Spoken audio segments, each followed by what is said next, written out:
on behalf of the Willow Run Tea Party Caucus. As your former co-director, I'd like to welcome you tonight. Thank you for being here. I'm glad my wife and I were able to come up this weekend.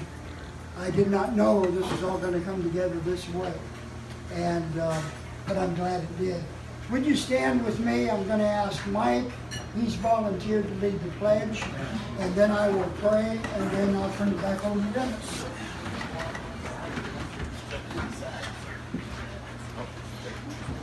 I pledge allegiance to the flag of the United States of America and to the republic for which it stands, one nation, under God, indivisible, with liberty and justice for all. Let's pray together. Heavenly Father, we thank you for this night. Father, as we come together, the memories seem to flow and to rush across my mind. The years we've spent fighting for decency, for morality, for this great country. Thank you for all the patriots who are here tonight, and for your faithfulness and your love and your mercy and the strength that you give that has made this possible over these years. We've had an influence in this state, both for conservative principles, for the Constitution, but also for decency and for right, and for your honor and for your glory. I thank you tonight for who you are and what you've done for us. I thank you that you called a man like Dennis Moore to lead the Willow Run Tea Party Caucus. I ask your blessings on him wherever he goes from here, that you bless his life and his dear wife who made this work. Her support made him available to fulfill what's happened at the Willow Run Tea Party Caucus. And it all derives from there. So thank you, Lord. Pray that you add your blessings to this meeting tonight. For all it's accomplished, we praise you and thank you. In Jesus' name, amen. I'd like you to remain standing because we're going to now play the national anthem so that the Cactus Cuties will be able to ring us in.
I was going to do that. Were you? Yeah. Wow. Where to start? It is so great to see everybody here tonight. People that I've met through Dennis years ago all showed up tonight for him. I'm so, I don't even know, I have no words. But I do have some other words. Always. I'm going to use my cheat sheet because I don't want to forget anything that I want to say. Back in 2009, I attended a tax rally on 6 Mile Road in Livonia. At the time, I only wanted to take pictures of a current event. Little did I know it would lead me to the life I've been leading ever since. Meeting Dennis not only gave me a new friend for life, he opened my eyes and changed my life. I have been a member of this caucus for many years now, and the knowledge that I've gained from attending the Willow Run meetings has made me the person that I am today. With Dennis's leadership, the Willow Run Tea Party Caucus has sponsored some wonderful events. One of the best was Patriots in the Park, a fundraiser for the Fallen and Wounded Soldiers Fund held at the Wayne County Fairgrounds, where Governor Sarah Palin was the keynote speaker.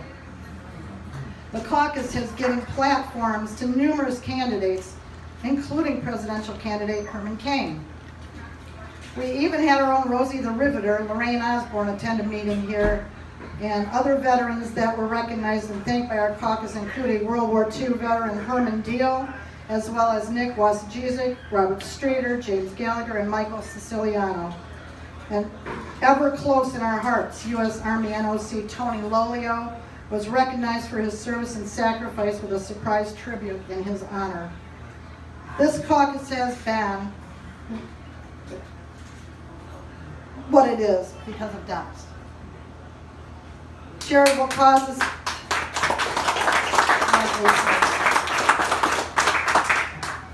Charitable causes have been part of the core of our group. The caucus sponsored Thanksgiving dinners for those less fortunate here at the Big Sky for years. When Ryan Smith, one of our blessed waitresses, passed suddenly and her daughter Maya was left motherless at the age of 10, the caucus helped her get through that loss as much as we could do. This group has done so much.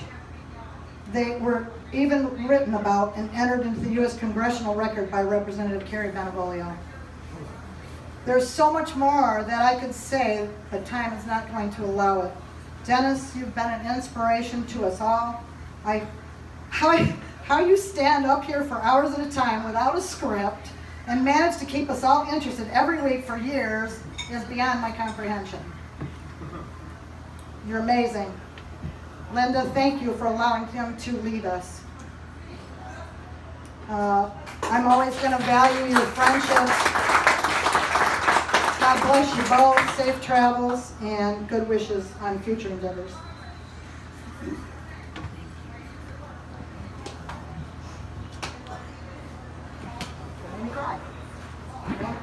You did that already to me. Were you going to give him the plaque now? Okay. Well, I didn't expect this tonight. Quite frankly, I didn't know what to expect. So what I did is prepared my passion, and I have a little bit of a message. Quite frankly, I didn't know Mike was going to play my favorite rendition of our national anthem, and this message I'm going to bring is about our national anthem and what's going on in the country today. Before I get started on that, I would like to recognize John Taylor, Chairman of the Washtenaw County Republican Party. Everybody, John also began his political career at a meeting up in Lansing that I was a significant part of. It was a protest. It was a taxed enough already protest. We had 4,000 people on the grounds there, and then it went to a convention status, of which I became the director of what I thought would be a yearly convention, Tea Party convention. That didn't happen, and it's okay that it didn't happen because all across the state we have tea parties such as this, none like this. And so, John Taylor, I want to say thank you for everything you've done for this state, for this county, and for this caucus. Give John another big round.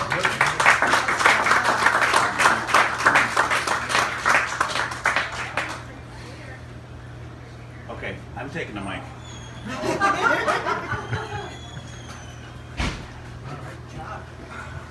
Thanks, Dennis. You know, it's been a really long and often bumpy road that we've traveled, and you know, we've had some successes and, you know, some failures. We've been denigrated and lied to about in the media, and even fought by our people who we thought were were supposed to be on our side. But we've always known better about the caliber and the character of the people that were in the Tea Party and in this caucus, as evidenced by all the wonderful people that are here tonight. And they're here tonight because of you, Dennis. So I'd like to thank you. I'd like to thank you for your dedication and sacrifice for the principles of our movement, and everything you've done to bring us together.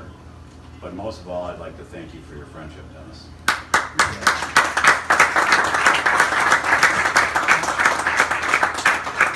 And on behalf of the Willow Run Tea Party Caucus, Dennis, I just wanted to present you with this plaque.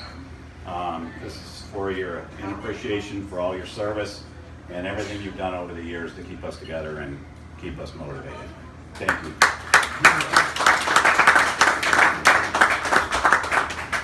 As you all probably, most of you know already, some of you are finding out, I'm a hugger. You're a bugger too. I'm a bugger and a hugger.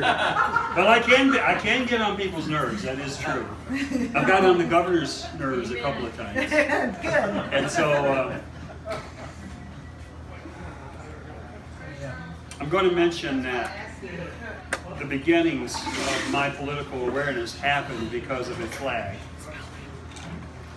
My political awareness, maybe not so much so, but my political action. And tomorrow I will be interviewed on Wham Radio, The Drift, for a full hour because of this caucus and because of the success over the years. What time? At 1 o'clock, AM 1600. The reason I bring that up is because it was an interview on Wham Radio many years ago, well before the Tea Party started, that got me politically active. I was driving by the university where my wife worked for so many years to support our family, as work was not so good for me for a few years because of the way things happened in our economy and labor things. And I saw the flag display at Eastern Michigan University Water Tower, and there's a Greek flag there and there's an American flag there. Well, it bothered me that, Dan, could you give me that water? My throat's going. It bothered me that the Greek flag and the American flag were flying at the same level. It didn't appear to bother anybody else.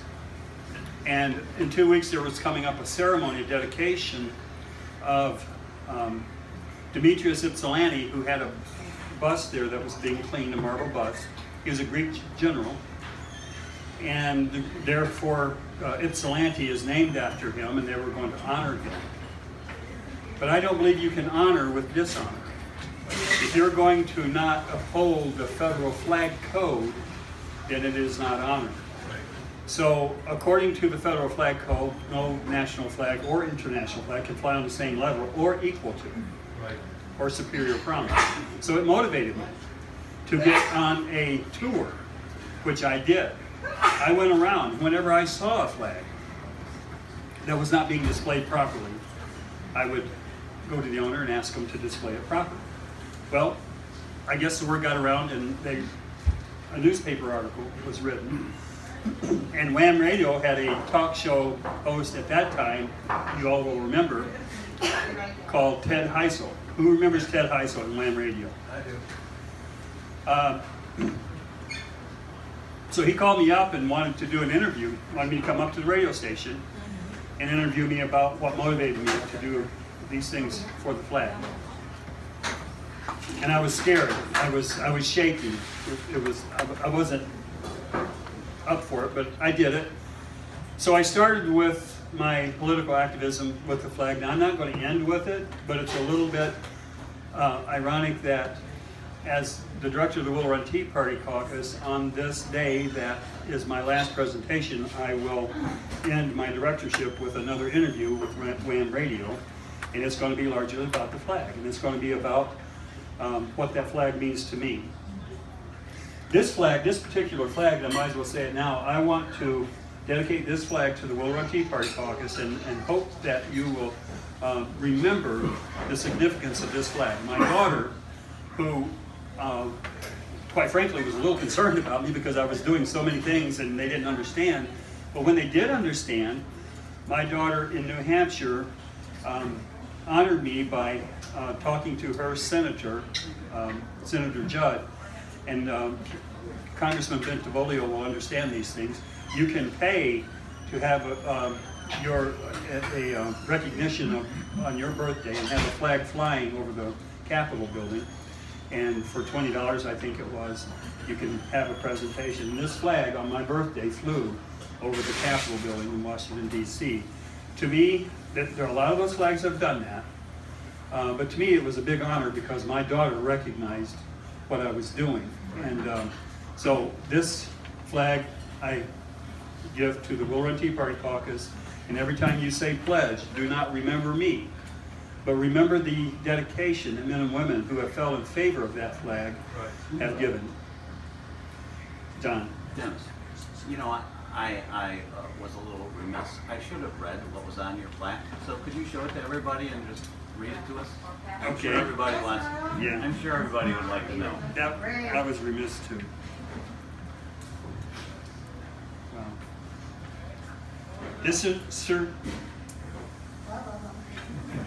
This certificate of recognition is awarded to Dennis Moore, Director of the Willow Run Tea Party Caucus, for his many years of dedicated service to the caucus and the conservative movement in the state of Michigan.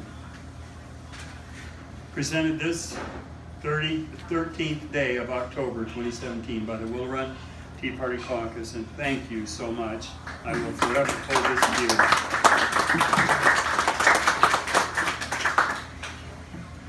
Least we could do for all you sacrificed, Dennis. I will be thinking of you. Just an anecdotal thing, Gloria. I called down to Greenville, South Carolina, the inspections department, building department, and I asked, so what's the frost line down there? And they said, what's that? It is literally no inches. Their water meter, this is in Greenville, the water meter is 12 inches below a plastic cap, so it doesn't freeze. So I only have to put footings down 12 inches. I'm loving that because we're already starting to think of bumping out in additions and stuff. But I'm going to give a little bit of a message, and I'm going to try not to take long because I want to give you folks time. I can't stop you from talking about me, but I would like you to talk about what the caucus has meant to you. If you have to throw me in there, okay. Because everybody has an ego, and I got to tell you, I appreciate this so much. My passion for you folks is beyond measure. My wife knows when I say this, that what this caucus means to me and what it has meant to the lives of a lot of people that we've touched. And beyond how other caucus, other Tea Parties do it, we pray in Jesus' name often, and we call on God to give us guidance. And I do honestly believe that we have gotten that. And things never stay the same forever, so we're about to head for new beginnings. So when I turn this mic back over to Mike McKevicus and maybe Dan, however they want to handle it, I want some of you folks to tell the other folks what the caucus has meant to you, because I want you to be inspired to go forward. This caucus is not me. I am so much a part of this caucus that you are me. And I can say that without disrespecting my dedication to my Lord and Savior, because I have already, and people who come regularly know that I speak about Jesus Christ often in my relationship to Him. Had I not been doing that, I wouldn't be able to do the things that I've done. as the director of this caucus. So let me get into the message just a little bit, maybe 15 or 20 minutes, okay? So bear with me. Pardon me? I got your video. The video, we're gonna play a 7-minute video. But I'm gonna set it up by saying this. There has been some disrespect to our national anthem lately. And when we watched those Cactus Cuties, you would see that that whole stadium stood in awe of those words. So as you see this video, and I have a few words afterwards, you will understand, you may already, because I think I've played this before, that the respecting those national anthem and the words of it needs to be part of the very essence of our country. So Mike, go ahead and play that. I'll turn the lights down.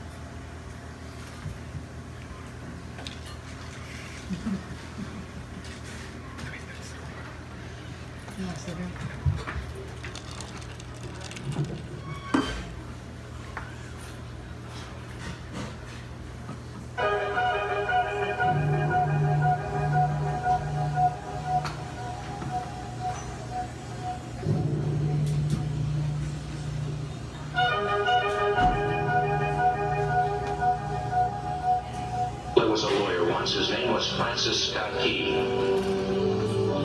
penned a song that I'm sure you're aware of. You've seen it. It's in most hymnals throughout our churches. It's called the national anthem. It is our song as an American. We go, however, to a ball game. We stand in our church services and we sing the words of that song, and they float over our minds and our lips, and we don't even realize what we're singing. Most of us have memorized it as a child, but we've never really thought about what it means. Let me tell you a story. Caucus was a lawyer in Baltimore. The colonies were engaged in vicious conflict with the mother country, Britain. Because of this conflict and the protractedness of it, they had accumulated prisoners on both sides. The American colonies had prisoners and the British had prisoners. And the American government initiated a move. They went to the British and they said, let us negotiate for the release of these prisoners. They said, we want to send a man out to discuss this with you. They were holding the American prisoners in boats about 1,000 yards offshore. And they said, we want to send a man by the name of Caucus. He will come out and negotiate to see if we can make a mutual exchange. On the appointed day, in a rowboat, he went out to this boat and he negotiated with the British officials. And they reached a conclusion that men could be exchanged on a one-for-one basis.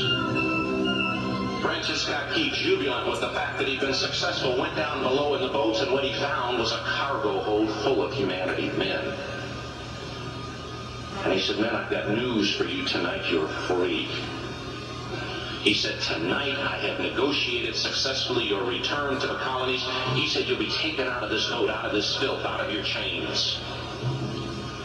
As he went back up on board to arrange for their passage to the shore, the admiral came and he said, we have a slight problem.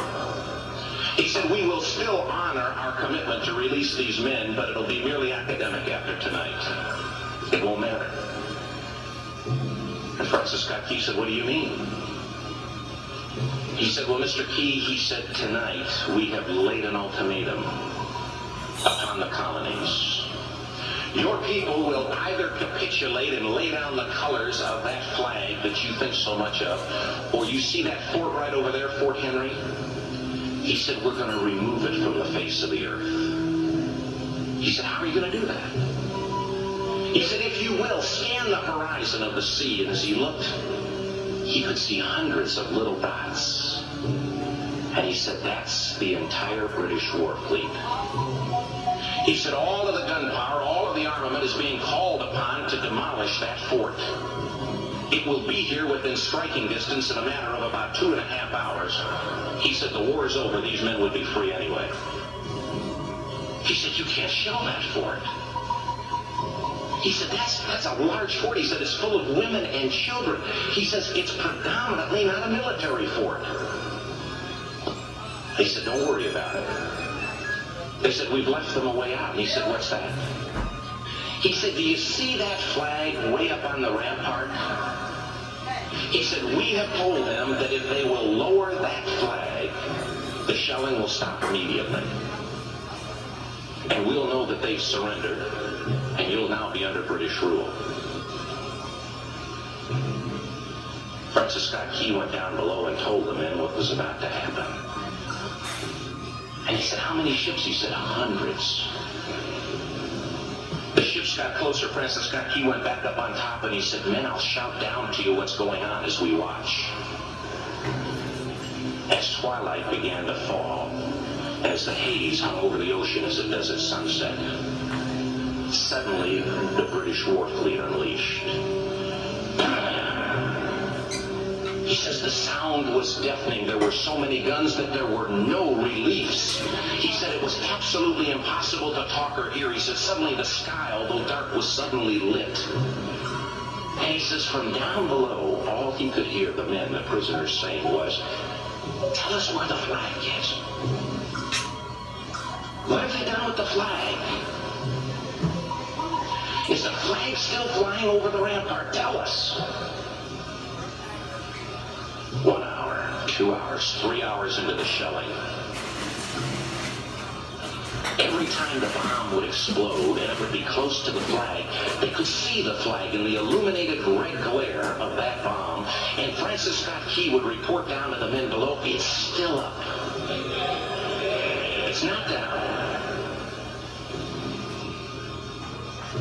The Admiral came and he said, your people are insane. He said, what's the matter with them? He said, don't they understand this is an impossible situation? Francis Scott Key said he remembered what George Washington had said. He said the thing that sets the American Christian apart from all other people in the world is he will die on his feet before he'll live on his knees.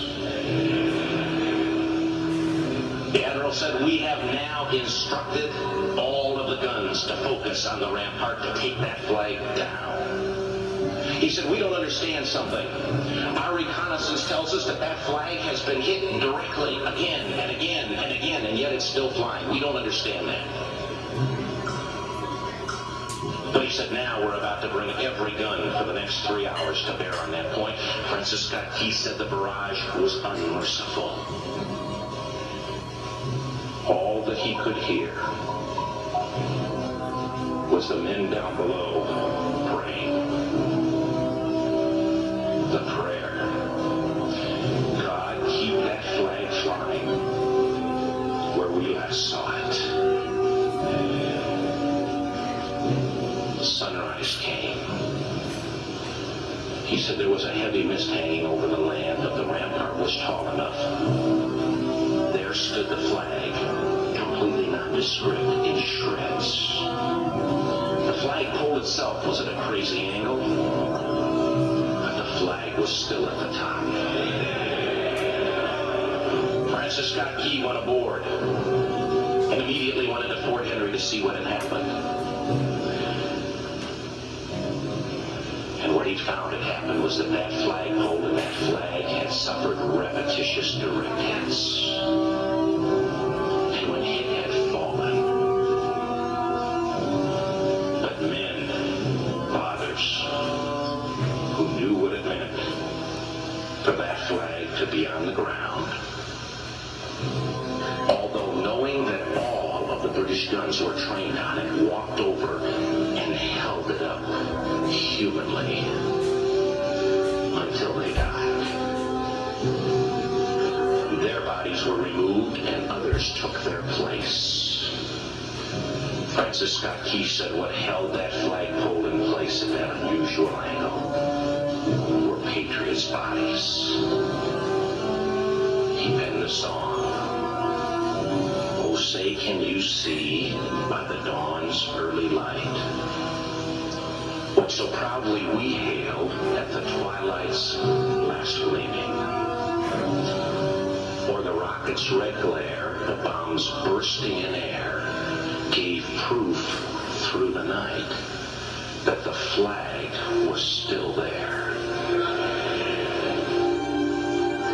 Oh, say, does that star-spangled banner yet fly and wave o'er the land of the free and the home of the brave? was demanded. The price, it was paid. Oh, say, can you see by the dawn's early light what so proudly we hailed at the twilight's last gleaming, whose broad stripes and bright stars through the perilous fight o'er the ramparts we watched were so gallantly streaming,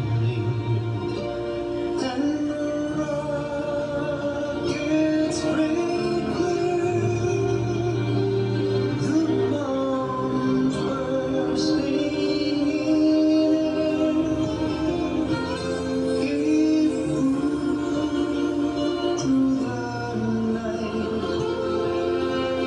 that our flag was still there.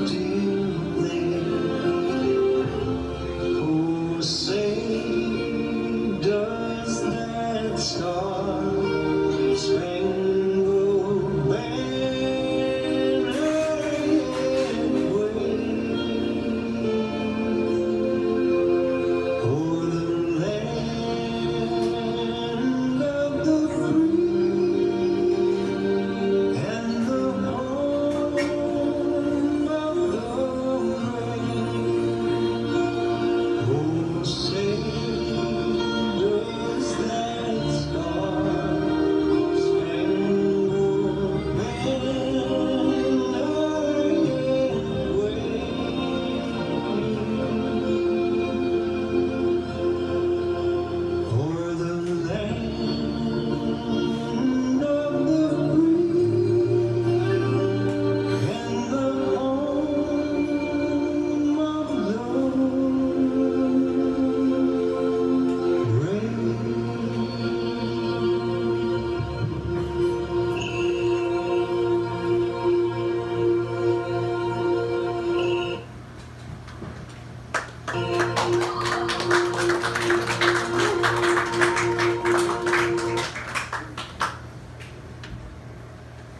Pardon those of us who did not rise because we were caught up in the solemnity of that moment.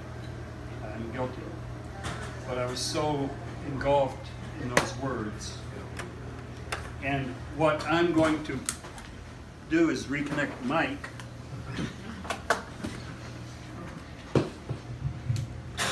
I want to speak just a minute about the taking of a knee. This is what's been going on all across the nation in the sports arenas, football, basketball. Maybe not so much basketball, but it's happening. So the taking of the knee, I want to talk about the taking of two knees. There's two different kinds of taking. There's the taking in protest, and then there's the taking of a knee that wasn't willing to be taken. You saw the prisoners in the belly of that English warship who did not have a leg. Their knees was taken. And they fell in favor of that flag that we strive to honor.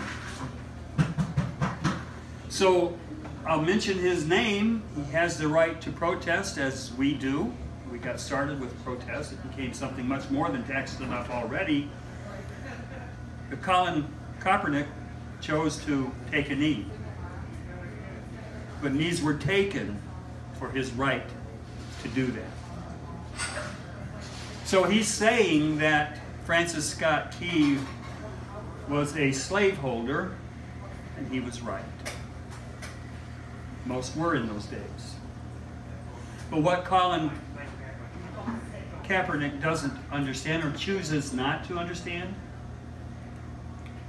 a couple of things,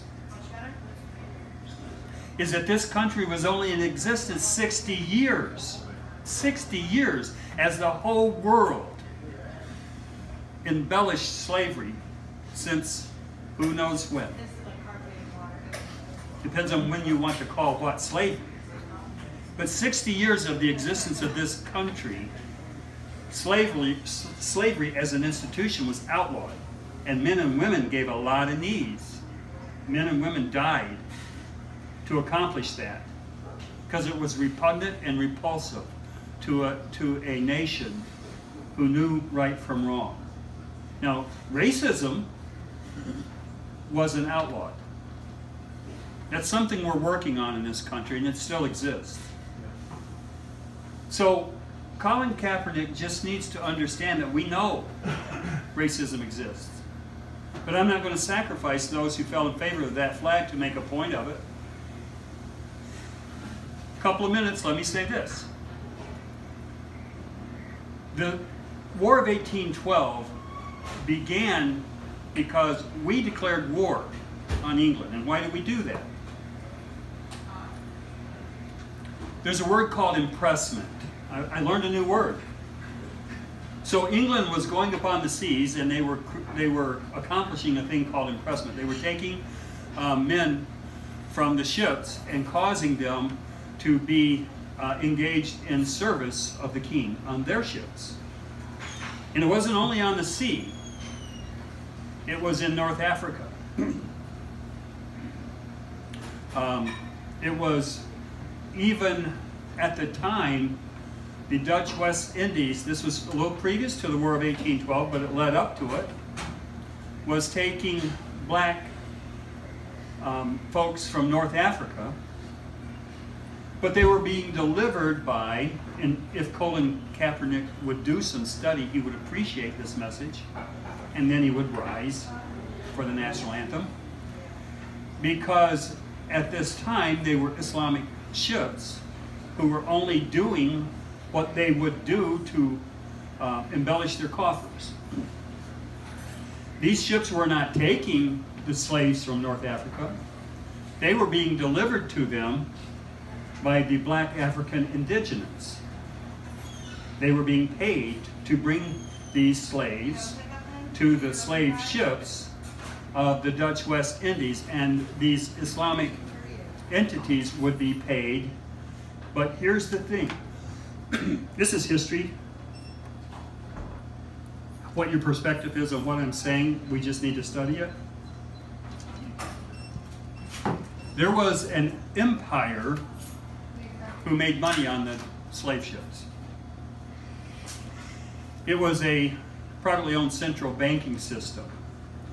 That is what the War of 1812 was actually about. Excuse me.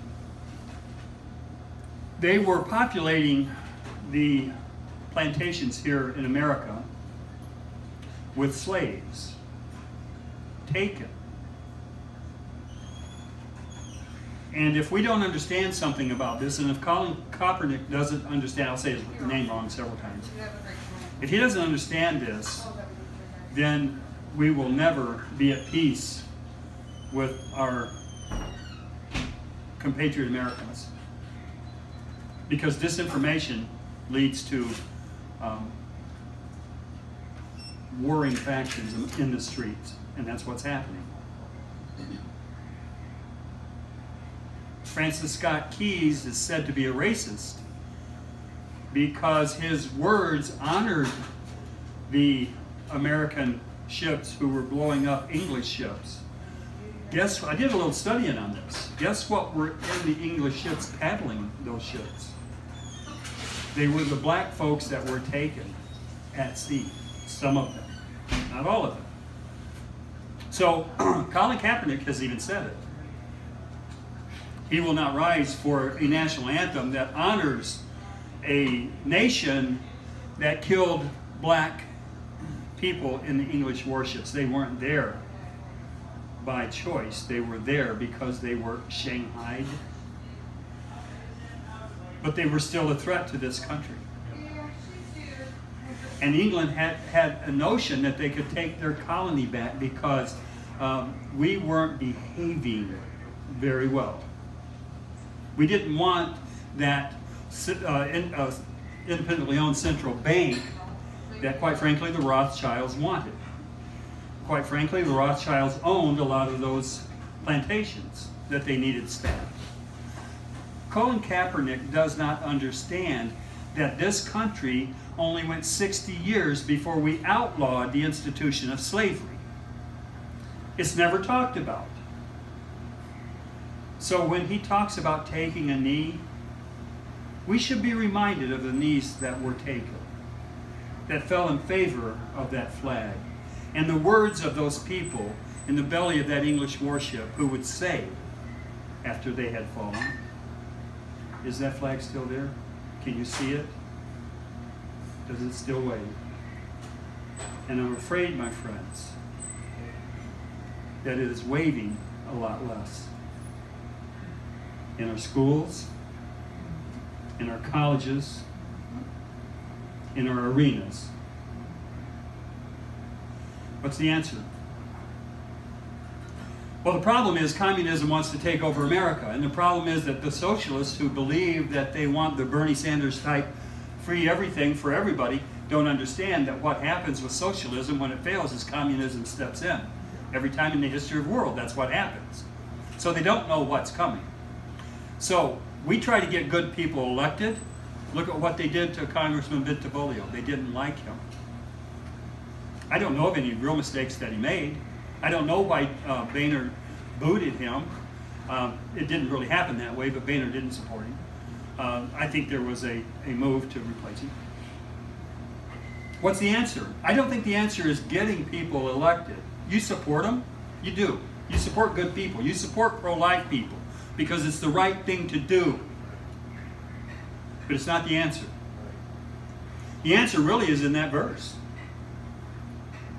It wasn't the one I'm going to quote, but it is, if my people who are called by my name will humble themselves and pray, I will hear their prayer and heal the land. I might have missed that a little bit. But if we fail to pray in this country, we fail to exist. Because prayer and Christianity is what this, if you're not Christian, folks, if you happen to be of the Jewish faith or of the Islamic faith, please allow history to speak here. This country was founded by Christian moralists. And what's happened is through the history of our country, there's no scarlet letter anymore. There's no scarlet letter for bad behavior. I see it everywhere, especially in the neighborhood where I've seen these young children grow up into young men now who disrespect police officers because it is the peer group that they're watching. I watch 5-year-old kids and police cars come more often than they used to in my neighborhood. I live in West Willow. 5-year-old kids. When a police car comes by, it's like 5 or 6 of them, ranging a little variance in age. They'll wave to that police officer until he starts leaving. As he's leaving in the rearview mirror, he may see them mimicking the shooting of a police officer. Because I saw it. This is the peer group. This is the peer group that these young children, it's not their fault. It's Colin Kaepernick's fault. It is the NBC's fault. It is the people who will take this protest out of context. Yes, they have a right to protest injustice. And there are some injustices with police officers, but the vast majority are projected wrongly. The vast majority. A police officer cannot do his job anymore. So I fear for our country. So I ask what the answer is. Well, I'm going to answer the question. The answer is information in education. It starts in our schools. Most of us are of an age where we don't have a whole lot of interaction with the schools. But it starts with your neighbor. It starts with being able and willing to share your passion about that flag. A little bit of information about that's not a racist flag that we're saluting. Men and women have fallen in favor of that flag and who have fought for your very liberty against the oppression that you have had as a black man and a black woman. I don't know where I would have been, yes I do, if I lived in the Deep South. I certainly would not have been a Democrat because the Democrats are responsible for most of the oppression of the black folks back in the day of Senator Byrd. Ku Klux Klan Senator Byrd. And today, his service in the Senate, that's overlooked. It's okay. Because he was willing to cause government to spend more money than we had and for social programs. This is the Democrat philosophy. They will not hold accountable bad behavior. They will not put a scarlet letter on bad behavior. This Anthony Weiner and Jeffrey Epstein, this is a terrible thing that's going on in our country. I talked about it before. It's pedophilia. There's no scarlet letter in the swamp right now for pedophilia. All we have to do, folks, the only answer that I can see, and John Taylor, God bless your efforts. I mean it. The Republican Party, John Taylor is a good guy in the Republican Party, and he is doing the cleansing that needs to be done, and we need to support that. But as a people, we need to go house to house, work to work, wherever we are, and have our principles spoken about when you can. And don't be afraid to have the debate. Don't argue. I do. I'm going to find me a Big Sky Diner down in that little Mayberry. It's literally a little town called Welford. It's between Greenville and what's the other one I keep? Spartanburg, yeah. And it's called Welford. There's 2,000 people live there. Now 2002. But I'm looking for Barney because I mean this is just like Mayberry. I'm telling you, and I love it. And I got to tell you something else. The time that we've spent down there, I have noticed, and I've noticed this before in the South, black folks don't carry the same chip on their shoulders as they do here. Black folks down there, for the most part, there are those others, for the most part, they are Americans wanting to live their lives in harmony and not wanting to diminish others with the bad history that their folks have had previous. Because a lot of them understand it. And it was a bad history. There's no denying that. But Colin Kaepernick has it wrong. And this thing with the NFL, they've got it wrong. I talked to Linda the other night, Thursday Night Football came on, and she says, I thought we were going to watch a movie. And I said, well, we're going to. And she knows when I watch football, I watch football. There's no movies going to come after. But this time, we watched the movie afterwards, and all I wanted to do was watch the opening. I wanted to watch who was going to take a knee. But instead, I couldn't see that. Instead, what the NFL did and what this particular programming did was honored, and while the national anthem was being played, being sang, they honored some football player as if he had more accolades than anyone who had fallen in favor of the flag. This was an American hero they honored. And all he did was got hit by other people who helped pick him up afterwards. He was good at it, but he should not have been honored in place of our national anthem. But this is what we're doing now. We're not running the cameras. It's hurting the NFL, believe me. I'm not watching anymore. I will never go to a game. And I got a sad bit of news for you. I'll never go to a University of Michigan game again either. Because they did it. Folks, the Detroit Lions, the guy who sang the national anthem, sang it from a knee in protest of it. I'll never watch the Detroit Lions again. And they're going to miss me, I know. But it's having an effect. This message, all of you folks know that come here often, know that this has been on my heart for a very long time. As a matter of fact, since the very beginning of my activity, it was the flying of a flag on the same level as the United States flag, the national anthem.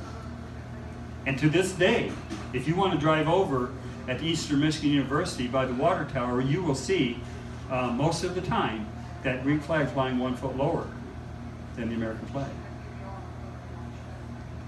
That was just an awareness. But it is something that is remembered now. So where do we go as a country? It depends on us and people like us. Because we do what we do because we love, and there's no greater power than love.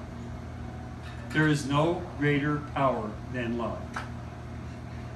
Jesus said, no man had a greater love than that a brother would lay down his life for him.